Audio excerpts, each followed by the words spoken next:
Olá, seja bem-vindo, seja bem-vinda a mais um conto. Antes da história, quero pedir duas coisas. A primeira, que você se inscreva no canal. É de graça. A segunda é que eu tenho um Apoia-se. Vou deixar o link na descrição e no primeiro comentário fixado. Se puder me ajudar, eu agradeço. Então, boa história.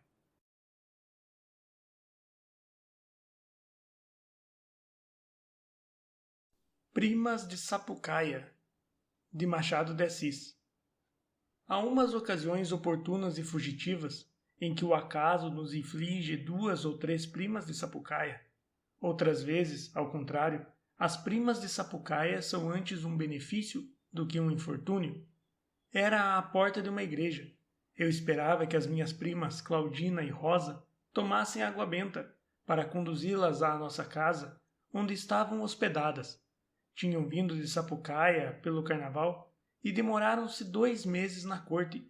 Era eu que as acompanhava a toda parte, missas, teatros, Rua do Ouvidor, porque minha mãe, com o seu reumático, mal podia mover-se dentro de casa, e elas não sabiam andar sós. Sapucaia era a nossa pátria comum. Embora todos os parentes estivessem dispersos, ali nasceu o tronco da família. Meu tio, José Ribeiro, pai destas primas, foi o único de 5 irmãos que lá ficou lavrando a terra e figurando na política do lugar. Eu vim cedo para a corte, donde segui a estudar e bacharelar-me em São Paulo. Voltei uma só vez a Sapucaia para pleitear uma eleição que perdi. Rigorosamente, todas estas notícias são desnecessárias para a compreensão da minha aventura, mas é um modo de ir dizendo alguma coisa, antes de entrar em matéria, para a qual não acho porta grande nem pequena. O melhor é afrouxar a rédea à pena, e ela que vá andando, até achar entrada. Há de haver alguma, tudo depende das circunstâncias, regra que tanto serve para o estilo como para a vida. Palavra puxa palavra, uma ideia traz outra, e assim se faz um livro, um governo ou uma revolução. Alguns dizem mesmo que assim é que a natureza compôs as suas espécies. Portanto, a água benta e porta de igreja. Era a igreja de São José. A missa acabara, Claudina e Rosa fizeram uma cruz na testa com o dedo polegar, molhado na água benta e descalçado unicamente para esse gesto. Depois ajustaram os manteletes, enquanto eu ao portal ia vendo as damas que saíam. De repente, estremeço, inclino-me para fora, chego mesmo a dar 2 passos na direção da rua. Que foi, primo? Nada, nada. Era uma senhora que passara rentezinha com a igreja, vagarosa, cabisbaixa, apoiando-se no chapelinho de sol. Ia pela Rua da Misericórdia acima. Para explicar a minha comoção, é preciso dizer que era a segunda vez que a via. A primeira foi no Prado Fluminense, 2 meses antes, com um homem que, pelos modos, era seu marido, mas tanto podia ser marido como pai. Estava então um pouco de espavento, vestida de escarlate, com grandes enfeites vistosos e umas argolas demasiado grossas nas orelhas, mas os olhos e a boca resgatavam o resto. Namoramos às bandeiras despregadas. Se disser que saí dali apaixonado, não meto a minha alma no inferno, porque é a verdade pura. Saí tonto, mas saí também desapontado. Perdi-a de vista na multidão.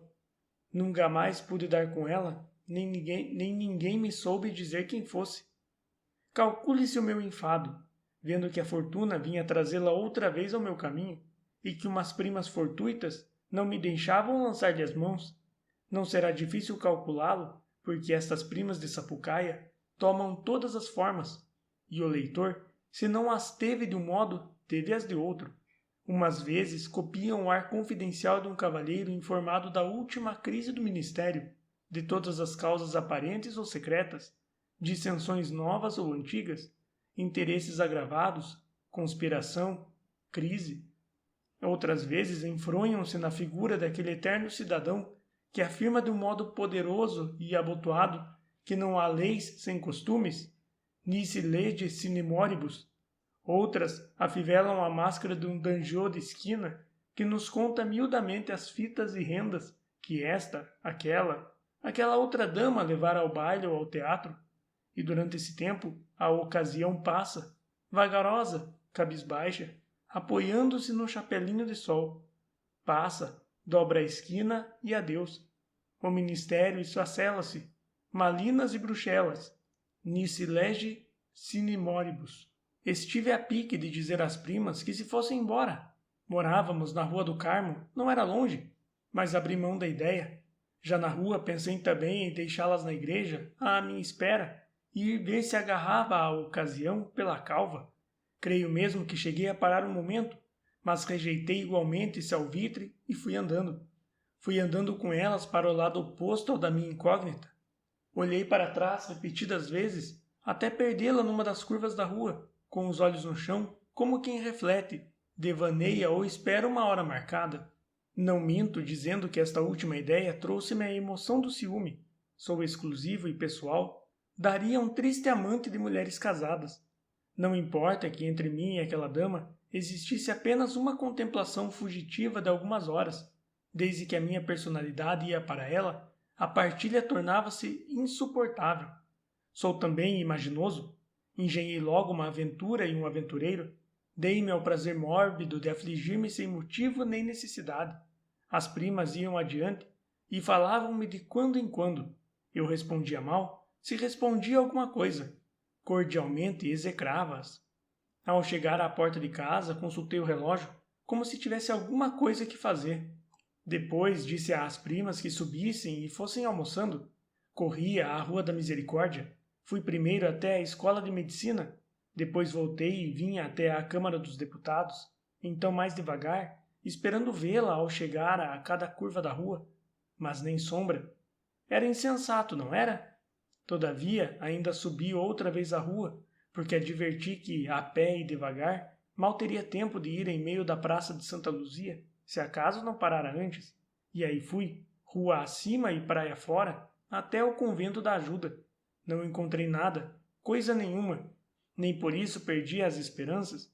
Arrepiei caminho e vim, a passo lento ou apressado, conforme se me afigurava que era possível apanhá-la adiante ou dar tempo a que saísse de alguma parte. Desde que a minha imaginação reproduzia a dama, todo eu sentia um abalo, como se realmente tivesse de vê-la daí a alguns minutos. Compreendi a emoção dos doidos. Entretanto, nada. Desci a rua sem achar o menor vestígio da minha incógnita. Felizes os cães, que pelo faro dão com os amigos.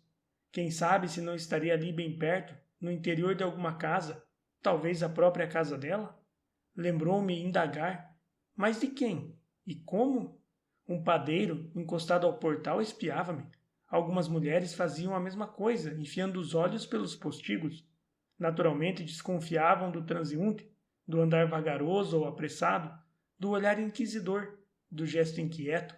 Deixei-me ir até à Câmara dos Deputados e parei uns 5 minutos, sem saber que fizesse. Era perto de meio-dia. Esperei mais 10 minutos, depois mais 5, parado, com a esperança de vê-la. Afinal, desesperei e fui almoçar. Não almocei em casa. Não queria ver os demônios das primas que me impediriam de seguir a dama incógnita. Fui a um hotel, escolhi uma mesa no fim da sala e sentei-me de costas para as outras. Não queria ser visto nem conversado. Comecei a comer o que me deram. Pedi alguns jornais, mas confesso que não li nada seguidamente e apenas entendi 3/4 partes do que ia lendo. No meio de uma notícia ou de um artigo, escorregava meu espírito e caía na Rua da Misericórdia, à porta da igreja, vendo passar a incógnita, vagarosa, cabisbaixa, apoiando-se no chapelinho de sol. A última vez que me aconteceu essa separação da outra e da besta, estava já no café e tinha diante de mim um discurso parlamentar. Achei-me ainda uma vez à porta da igreja. Imaginei então que as primas não estavam comigo e que eu seguia atrás da bela dama. Assim é que se consolam os preteridos da loteria. Assim é que se fartam as ambições malogradas. Não me peçam minúcias nem preliminares do encontro. Os sonhos desdenham as linhas finas e o acabado das paisagens. Contentam-se de 4 ou 5 brochadas grossas, mas representativas. Minha imaginação galgou as dificuldades da primeira fala e foi direita à Rua do Lavradio ou dos Inválidos, à própria casa de Adriana. Chamava-se Adriana. Não viera à Rua da Misericórdia por motivo de amores, mas a ver alguém, uma parenta ou uma comadre ou uma costureira. Conheceu-me e teve igual comoção. Escrevi-lhe. Respondeu-me. Nossas pessoas foram uma para a outra por cima de uma multidão de regras morais e de perigos. Adriana é casada. O marido conta 52 anos. Ela, 30, imperfeitos. Não amou nunca, não amou mesmo o marido com quem casou por obedecer à família. Eu ensinei-lhe ao mesmo tempo o amor e a traição. É o que ela me diz nesta casinha que aluguei fora da cidade, de propósito para nós. Ouço-a embriagado. Não me enganei. É a mulher ardente e amorosa, qual me diziam os seus olhos, olhos de touro, como os de Juno, grandes e redondos. Vive de mim e para mim. Escrevemo-nos todos os dias, e apesar disso, quando nos encontramos na casinha, é como se mediara um século. Creio até que o coração dela ensinou-me alguma coisa, embora noviço, ou por isso mesmo. Nesta matéria desaprende-se com o uso, e o ignorante é que é douto. Adriana não dissimula a alegria nem as lágrimas. Escreve o que pensa, conta o que sente.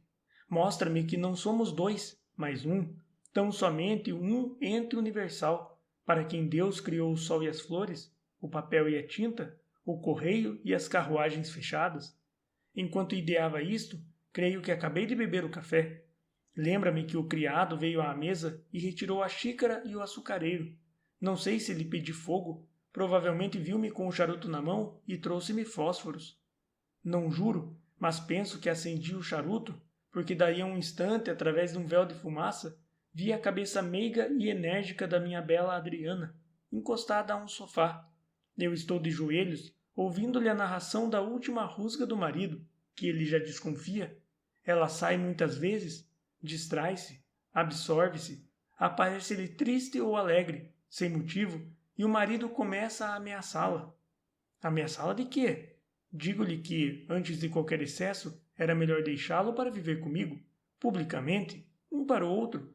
Adriana escuta-me pensativa, cheia de Eva, namorada do demônio, que lhe sussurra de fora o que o coração lhe diz de dentro. Os dedos afagam-me os cabelos.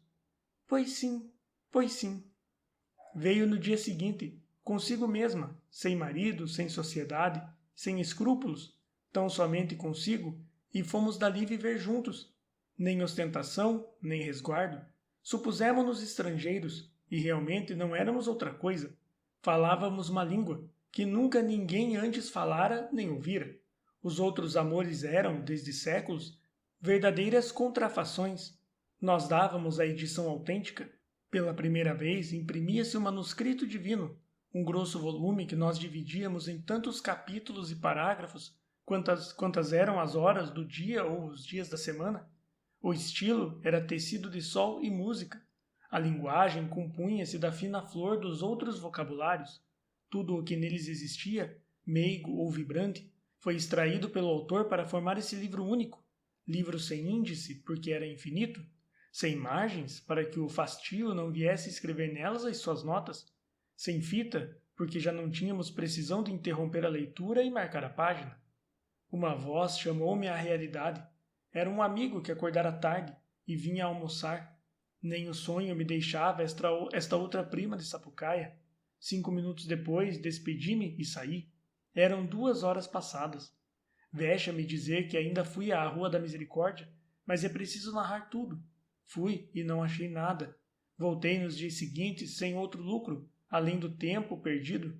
Resignei-me a abrir mão da aventura ou esperar a solução do acaso. As primas achavam-me aborrecido ou doente. Não lhes disse que não. Daí a 8 dias, foram-se embora, sem me deixar saudades. Despedi-me delas como de uma febre maligna. A imagem da minha incógnita não me deixou durante muitas semanas. Na rua enganei-me várias vezes. Descobri ao longe uma figura que era tal qual a outra. Picava os calcanhares até apanhá-la e desenganar-me. Comecei a achar-me ridículo, mas lá vinha 1 hora ou 1 minuto, uma sombra ao longe, e a preocupação revivia. Afinal vieram outros cuidados e não pensei mais nisso. No princípio do ano seguinte fui a Petrópolis.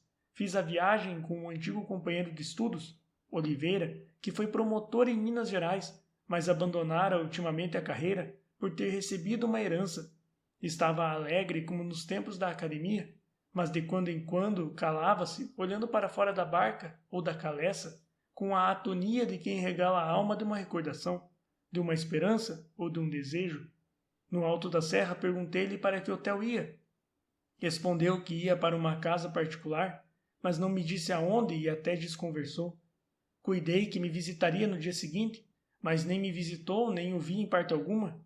Outro colega nosso ouvira dizer que ele tinha uma casa para os lados da Renania. Nenhuma destas circunstâncias voltaria à memória se não fosse a notícia que me deram dias depois. Oliveira tirara uma mulher ao marido e fora refugiar-se com ela em Petrópolis. Deram-me o nome do marido e o dela. O dela era Adriana. Confesso que, embora o nome da outra fosse pura invenção minha, estremeci ao ouvi-lo. Não seria a mesma mulher? Vi logo depois que era pedir muito ao acaso. Já faz bastante esse pobre oficial das coisas humanas, consertando alguns fios dispersos, exigir que os reate a todos e com os mesmos títulos, é saltar da realidade na novela. Assim falou meu bom senso, e nunca disse tão gravemente uma tolice, pois as duas mulheres eram nada menos que a mesmíssima. Vi-a há 3 semanas depois, indo visitar o Oliveira, que viera doente da corte. Subimos juntos na véspera, no meio da serra. Começou ele a sentir-se incomodado. No alto estava febril. Acompanhei-o no carro até a casa e não entrei, porque ele dispensou meu incômodo. Mas no dia seguinte fui vê-lo, um pouco por amizade, outro pouco por avidez de conhecer a incógnita. Vi-a. Era ela. Era a minha. Era a única Adriana. Oliveira sarou depressa e, apesar do meu zelo em visitá-lo, não me ofereceu a casa. Limitou-se a vir ver-me no hotel. Respeitei-lhe os motivos, mas eles mesmos é que faziam reviver a antiga preocupação. Considerei que, além das razões de decoro, havia da parte dele um sentimento de ciúme, filho de um sentimento de amor, e que um e outro podiam ser a prova de um complexo de qualidades finas e grandes naquela mulher.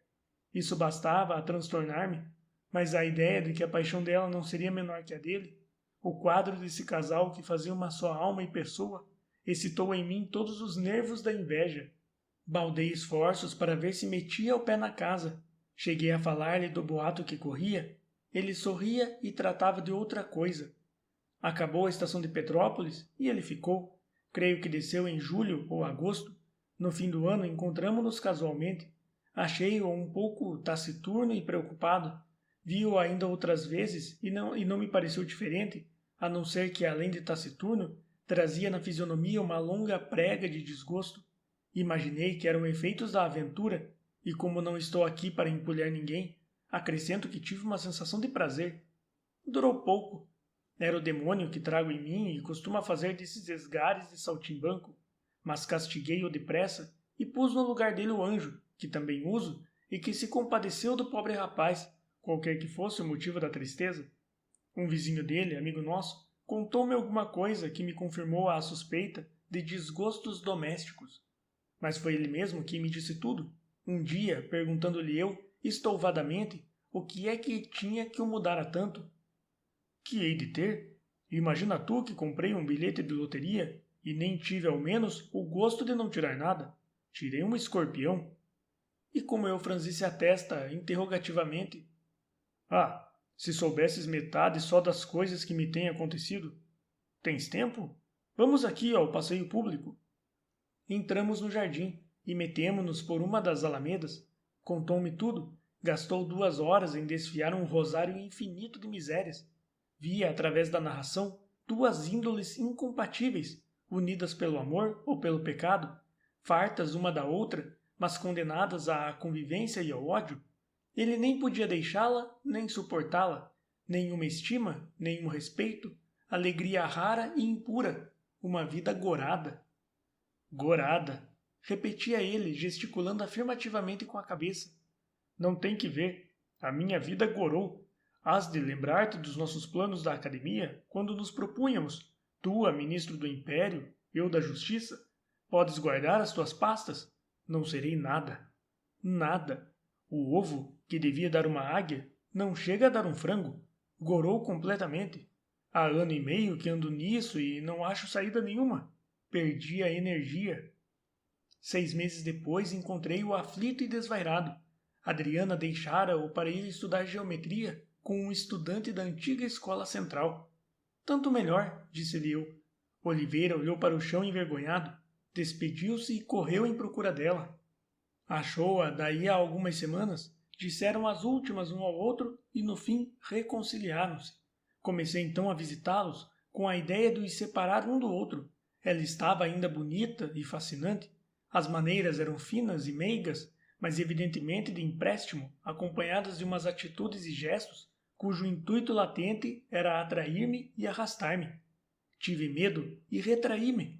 Não se mortificou, deitou fora a capa de renda, restituiu-se ao natural. Vi então que era ferrenha, manhosa, injusta, muita vez grosseira. Em alguns lances notei-lhe uma nota de perversidade. Oliveira, nos primeiros tempos, para fazer-me crer que mentira ou exagerara, suportava tudo rindo. Era a vergonha da própria fraqueza. Mas não pôde guardar a máscara.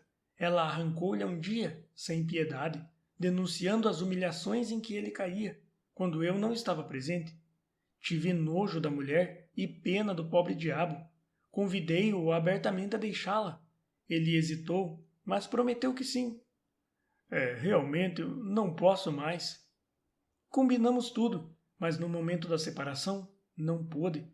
Ela embebeu-lhe novamente os seus grandes olhos de touro e de basilisco, e desta vez, minhas queridas primas de Sapucaia, desta vez só para deixá-lo exausto e morto.